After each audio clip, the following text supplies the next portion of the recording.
Hi everyone, it's 26 Bond, it's Rob with another Iron Maiden video, some of my latest Maiden stuff coming to my collection. But before I wanted to start, I just wanted to do a very quick few words really about the sad news this week that we had of Iron Maiden's, well, it wasn't their first drummer, but one of their more well-known ex-drummers, Clive Burr. Sadly died on the 13th of March, which was this Wednesday, from multiple sclerosis. Very sad news, very sad. Clive's been unwell for, I don't know, 10-12 years now. Maiden have done lots of benefit concerts, Hammersmith Odeon and Brixton, one that I went to in 2007, and Clive was there on stage. And yeah, sadly he died in his sleep on the 13th of March. So just wanted to share some thoughts with you about Clive Burr. And sadly I never saw Maiden with Clive Burr. My first Maiden concert was at the Hammersmith Odeon on the Intercity Express tour. That would have been the 18th of October 1990, where incidentally Wolfsbane were supporting. It was the last night of the tour. And obviously we know Blaze Bayley went on to front Maiden in the mid-90s. So yeah, sadly I never saw Clive Burr live with Maiden, but from the videos I've seen and the bootleg recordings I've listened to and heard, and yeah, he was a real powerhouse, and some of his drumming off the first 3 Maiden albums was immense. So rest in peace, Clive, and yeah, just wanted to say those words before we showed records, because obviously human life and things like that's far more important than showing records. So but there you go. The first one I wanted to show you today is, I've got a group of singles, EEC singles, that I've picked up off eBay, and so there is a UK variation as well, and so on and so forth. So I just wanted to show you these. This is a Dutch single. This is 2 Minutes to Midnight. Similar back cover to the UK pressing. I don't believe the barcode's on the UK one though. But the main difference is really with these is the label. Okay, I think this one's actually an EEC pressing, actually, as opposed to a Dutch. These were called EEC. They were basically European pressings. Sometimes they were printed in Holland, which is why it gets a bit confusing.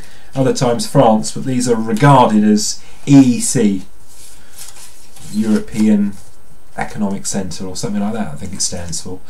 This is another EEC copy. This is Stranger in a Strange Land with That Girl. There you go. It doesn't look much different to the UK one, but once again it's got that nice sort of yellow Maiden label. Very good condition. Got these for a really good price off eBay. I think they only went for like about £4 or £5 each, so I was really pleased to get these. This is another EEC copy, I believe, yeah, EEC. This is Wasted Years with Reach Out on the back. That's the cover. That's the back cover. It's slightly different to the UK cover. There we have it, Wasted Years. All in pretty good condition. I'd say these all vary from very good through to excellent minus, I would say. Now this is a UK variation. I think this is the UK one. No, this is the UK one here. Now, a lot of the UK pressings, they sometimes had different coloured labels on them. This is the black label.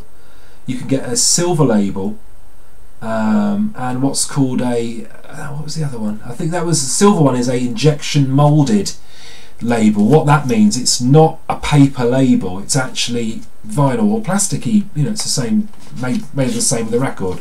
And it basically has, instead of a label with the writing printed on it, it's got the credits stamped inside, so it's like an injection moulded design. But that's the black labelled version of Aces High. And then another Aces High here. This one is, I think this one is a Dutch pressing, I believe. No, this is an EEC one again. What do I know about what I'm showing? I'm not a professional. Back with King of Twilight, which I think was an old Nectar tune, and as we know, Steve Harris was a big fan of Nectar. So some nice 4 or 5 singles to add to my collection now, which is steadily growing. I just wanted to show you this. This is an interesting addition to my collection. This is a Spanish copy of the debut album Iron Maiden. As you can see on this version, the colours are quite darker. It's also bordered, and in the top right hand corner it says Famer. So this is one of the Spanish Fame reissues. I think this would have been like a mid-80s pressing. It's in pretty good condition. The sleeve is, the vinyl's not great. I'll show you the label. It's been quite well played, this one, but this is a, there you go, so it's like a bit like the EEC single pressings. It's got like a cream Iron Maiden EMI label, and on the label as well it's got the translations of the song titles into Spanish, but curiously the back cover they're not. So there you go, something interesting. These Fame reissues are quite collectible, particularly the UK ones. A friend of mine on the Iron Maiden Vinyl Collectors Facebook page that I run, please join if you haven't, Mark, he managed to pick up a Peace of Mind Fame reissue, which is the rarest one, and it regularly goes for between £100 and £200 on eBay. So I don't think the seller realised that it was a Fame reissue, and probably sold it for what a standard Peace of Mind copy would go for. So Mark did rather well there. Well done, mate. I've got a Power Slave one. The first 3, they're not really worth a huge amount. I'm going to show you the number of the Beast. Actually, I'll show you it now, because there are some variations. These are both Fame copies. You can always tell a Fame number of the Beast from the UK because it basically says Fame in the top right. You see? Now there's 2 different labels for Fame. One's a first pressing, one's a second. This is a second pressing. So there you go. So it looks like that. So the Fame logo's up the top, and it's like a beige label. The first pressing, they've both got the same serial numbers, so it can get a bit confusing, but that's the first pressing. So there is a variation for the UK Fames as well. There you go. Now I believe just the number of the Beast had these beige labels, because I know that Killers and I know that Iron Maiden have got their standard Eddie Eyes label. I know Power Slave and Peace of Mind have the standard, so on Peace of Mind it would be the Brain labels, and Power Slave it would be like the Sandy picture with all the worms and stuff like that. But they do have an overlay where somebody's basically got one of those labels and stuck a bit of paper over it with the new FA, whatever it is, number, Fame serial code. So you can sort of see it's a bit of a cut and paste job. But that's the 2 things to look out for. The covers, they do look pretty much the same. I would say that the reissue is slightly darker on the back, slightly more fuzzy. But that's that.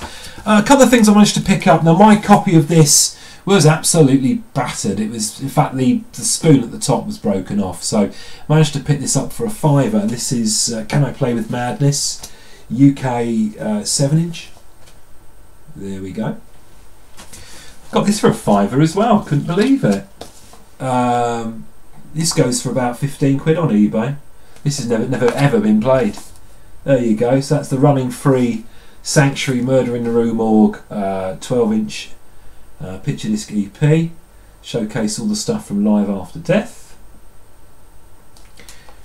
which is cool. Murders in the Rue Morgue, obviously. I don't think that's on Live After Death, actually. I think that's a bonus track. Now, we've got these 2 to show you now. Now, these 2, it's quite similar to Number of the Beast, but these got the same serial number. This is the Sanctuary Prowler 12-inch, but they're actually slightly different. There are variations. There's 4 or 5 different variations. Now, this was released originally in 1980. Now, one of these is the 83 reissue, and one of these is the 88 reissue. If you go onto the Maiden Sweden, no, the Maiden Swiss website, SUISSE. It's got all the different variations because there's about 5 different pressings of this. But this one, I think, is the 88 pressing. And there's lots of things to look out for. It won't show up so great on the camera here, but if you see, it says LC on the top of the label, just to the right of the Iron Maiden logo. That's in red on this one. Whereas on the other one,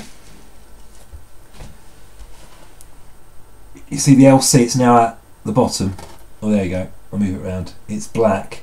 So that's a variation. And if you look at the run-out grooves on these as well, for side A, the side A and side B run-out grooves on the 88 reissue are much less than the 83 pressing. So it must have been either cut differently or mastered differently, or however they do it with the run-out grooves. I'm not 100% sure, but there's lots of variations on this, and these two are in really good nick, and it's nice to get two which are slightly different.